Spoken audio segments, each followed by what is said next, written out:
Yes, hello. Yes, this is Audio Solutions. Yeah, today I'm going to talk about activating the input monitor. You can call it button, knob, whatever.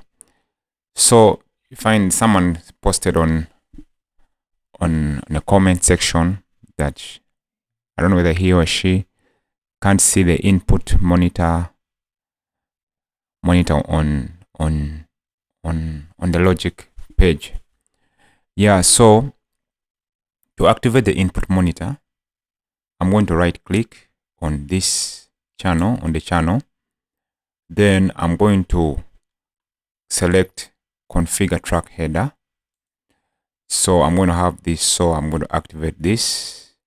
So whatever is activated here will be shown there. So I'm going to activate that and click on the space, and you see it's activated. So with this, as I said in the previous video, when this is on, I can hear, you see, I can hear what I'm speaking through the monitor speakers or the crowd, whatever.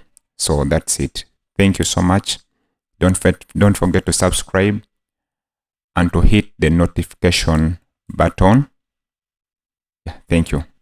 This is Audio Solutions. Thank you.